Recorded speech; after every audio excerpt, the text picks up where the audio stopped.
안녕하세요. 자유교회 이진우 목사가 보내드리는 아침 묵상입니다. 오늘도 예수 그리스도의 향기를 내는 복된 하루가 되시길 바랍니다. 7월 23일 금요일 아침 묵상입니다. 오늘은 고넬료라는 사람이 있었는데 라는 제목으로 사도행전 10장 1절로 2절 말씀 묵상합니다. 가이사라에 고넬료라는 사람이 있었는데 그는 이탈리아 부대라는 로마 군대의 백부장이다. 그는 경건한 사람으로 온 가족과 더불어 하나님을 두려워하며 유대 백성에게 자선을 많이 베풀며 늘 하나님께 기도하는 사람이다. 또 한 주도 안전하고 건강하게 보내게 하심을 감사하며 금요일 아침 묵상 시작합니다. 사도행전 10장은 로마 제국의 백부장이었던 고넬료라는 사람과 그의 가족이 예수를 믿고 세례를 받는 과정을 자세하게 기록하고 있습니다. 사도행전이 로마 제국의 백부장 고넬료와 그의 가족이 예수를 믿고 세례를 받는 내용에 대해 자세하게 기록하고 있는 이유가 무엇일까요? 이 사건은 사도들 가운데 최초로 베드로가 유대인이 아닌 이방인에게 복음을 전하고 세례를 베푼 사건이었기 때문입니다. 물론 최초의 이방인 선교는 초대교회 7 집사 가운데 한 명이었던 빌립이 에디오피아 내시에게 복음을 전하고 세례를 준 사건입니다. 하지만 빌립이 이방인 에디오피아 내시에게 복음을 전하고 세례를 준 사건은 특별한 이벤트와 같은 일회성 사건이었습니다. 빌립에 의한 최초의 이방인 선교는 초대교회에 잘 알려지지 않았습니다. 그래서 사도들이나 초대교회에 별다른 영향을 끼치지 못했습니다. 반면에 사도 베드로에 의한 이방인 선교는 사도들은 물론 유대에 있는 모든 교회와 유대인 신자들에게 알려지게 된 매우 충격적인 사건이었습니다. 사도행전 11장 1절이죠.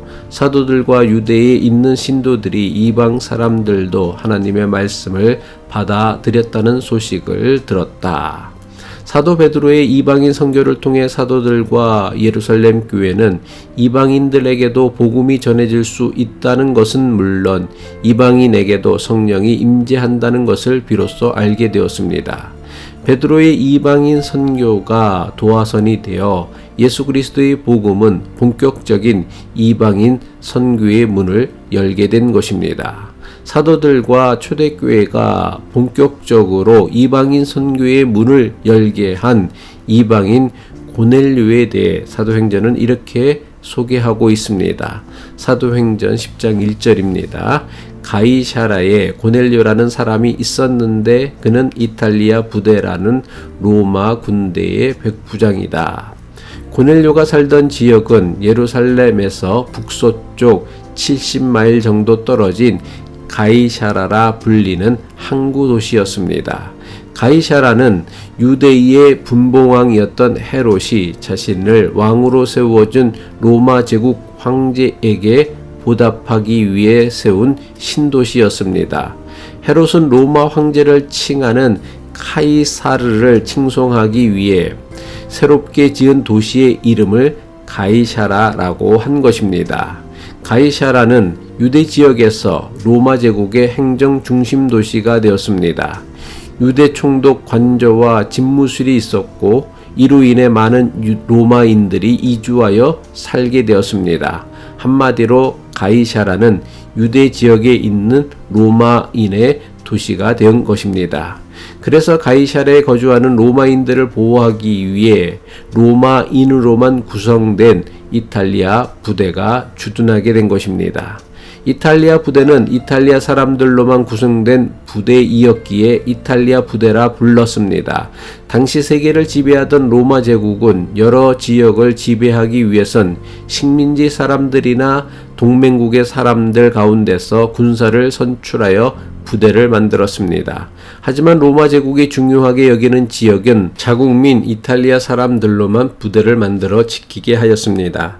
자국민으로만 이루어진 이탈리아 부대를 주둔하게 한 것을 보면 로마 제국이 가이사라라는 지역을 얼마나 중요하게 여겼는지를 알 수 있습니다. 고넬료는 바로 로마 제국의 정예 부대였던 이탈리아 부대의 백부장이었습니다. 백부장은 로마 군대의 계급으로 100명의 군사를 지휘하고 통솔하는 사람을 백부장이라고 불렀습니다. 당시 로마 제국의 백부장은 누구도 함부로 할 수 없는 막강한 권세자였습니다. 게다가 로마 제국 정예 부대의 백부장이었으니 식민지였던 유대 땅에서 그 위세는 이루 말할 수 없을 만큼 대단하였을 것입니다. 굳이 백부장이 아니더라도 당시 로마 제국의 군인들은 자신들이 세계를 지배하는 로마인이라는 우월의식으로 피지배 식민지 국가의 백성들을 함부로 대하였습니다. 그래서 로마 제국의 식민 지배를 받아야 했던 유대인들은 이스라엘 땅을 점령하고 있던 로마 제국의 군대로부터 많은 피해를 받아야 했습니다. 그런데 사도행전이 이방인 고넬료에 대해 소개하면서 그가 속한 이탈리아 부대와 백부장이라는 그의 계급에 대해 자세하게 기록하고 있는 이유가 무엇일까요? 로마 제국 최정예 부대의 백부장이었던 고넬료는 식민지 백성이었던 유대인들을 마음대로 휘두를 수 있는 사람이었습니다. 하지만 고넬료는 자신이 가진 힘과 권세로 마음만 먹으면 언제라도 자신의 탐욕을 채울 수 있었지만 남들처럼 그렇게 살지 않았습니다. 사도행전은 로마 제국 정예 부대의 백부장이라고 소개한 고넬료에 대해 다음과 같은 소개를 덧붙였습니다. 사도행전 10장 2절이죠. 그는 경건한 사람으로 온 가족과 더불어 하나님을 두려워하며 유대 백성에게 자선을 많이 베풀며 늘 하나님께 기도하는 사람이다. 고넬료는 자신이 가진 힘과 권세를 자신의 욕심을 위해 함부로 남용하는 사람이 아니었습니다. 오히려 자신이 가진 힘과 권세로 식민지 백성이었던 유대 백성을 돕는 선한 사람이었습니다. 물론 로마 제국의 백부장이었던 고넬료가 이렇게 할 수 있었던 이유는 그가 경건한 사람으로 하나님을 두려워하며 늘 하나님께 기도하는 사람이었기 때문입니다. 고넬료의 경건한 모습은 오늘 우리에게 매우 중요한 영적 도전이 됩니다. 고넬료의 경건한 모습은 우리가 반드시 배워야 하는 경건에 대한 매우 중요한 교훈이 있습니다. 하나님을 아버지로 예수님을 그리스도로 믿는 사람은 마땅히 경건한 사람이 되어야 합니다. 고넬료가 경건한 사람이 될 수 있었던 것은 그가 하나님을 경외하는 사람이었기 때문입니다.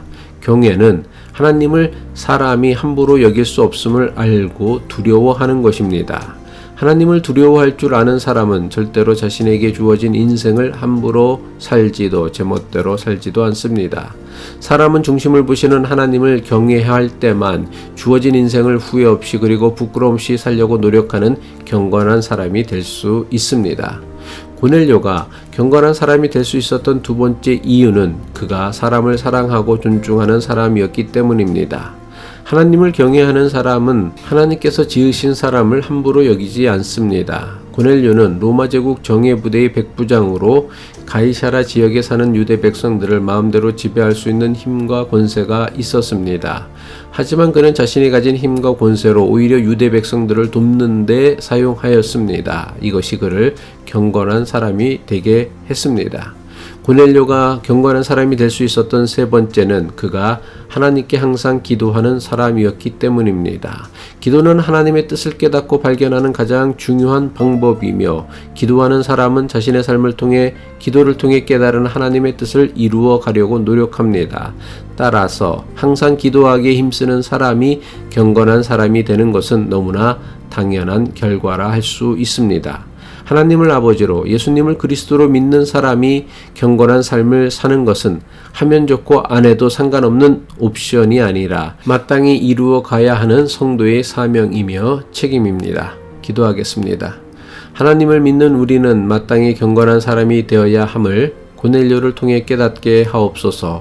하나님에 대한 경외와 이웃사랑과 기도를 통해 날마다 경건한 사람으로 성숙하게 하옵소서. 예수 그리스도의 이름으로 기도합니다.